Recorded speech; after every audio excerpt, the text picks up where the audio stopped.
અયોધ્યા રામ મંદિરની પ્રાણ પ્રતિષ્ઠાની તારીખ 22મી જાન્યુઆરી કેમ? અયોધ્યાના ઇતિહાસ અને 22 જાન્યુઆરી વચ્ચે શું છે સંયોગ? 22 જાન્યુઆરી આધુનિક ભારતના ઇતિહાસમાં અંકિત છે. આ દિવસે રામ મંદિરની પ્રાણ પ્રતિષ્ઠા થઈ રહી છે. આ કોઈ સંયોગ નથી, પરંતુ ભગવાન રામ સાથે જોડાયેલી હકીકત છે.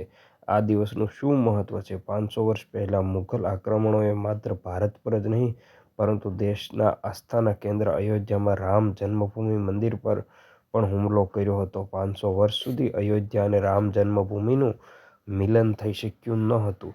હવે 500 વર્ષ પછી એ જ જગ્યાએ નવેસરથી ઇતિહાસ લખાઈ રહ્યો છે. ભવ્ય રામ મંદિર તૈયાર થઈ રહ્યું છે. 22મી જાન્યુઆરીએ ભગવાન રામ મંદિરમાં બિરાજમાન થશે. હવે પ્રશ્ન એ ઊભો થાય છે કે પ્રાણ પ્રતિષ્ઠા માટે 22મી જાન્યુઆરી શા માટે પસંદ કરવામાં આવી છે?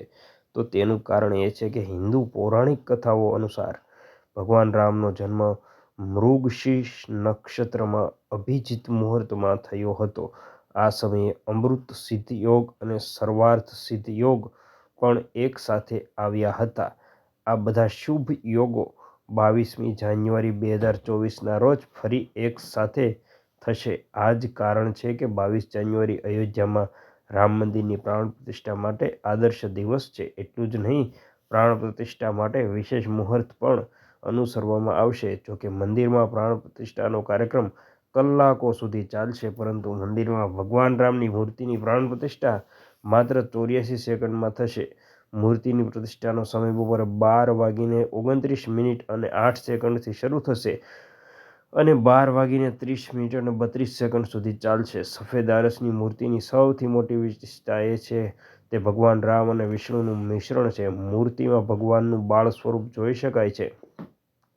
મૂર્તિ રિંગિંગ અવાજ બહાર કાઢે છે, જે તેના ખાસ પ્રકારના આરસને આભારી છે.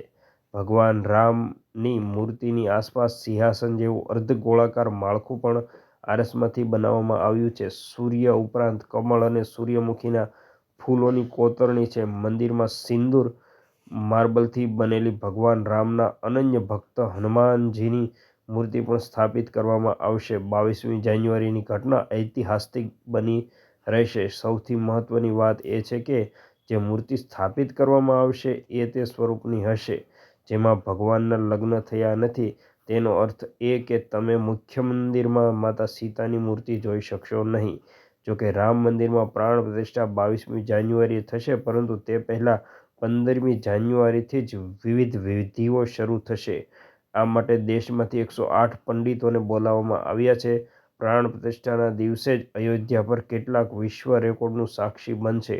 ટૂંકમાં 22 જાન્યુઆરી ભારત માટે એક નવો ઇતિહાસ બની ગયો છે. મિત્રો, આ વિડીયો બને એટલા વધારે લોકોને શેર કરી આપણી આસ્થાનું પ્રતીક 22 જાન્યુઆરી રામ મંદિર છે, તો જય શ્રી રામ લખી શેર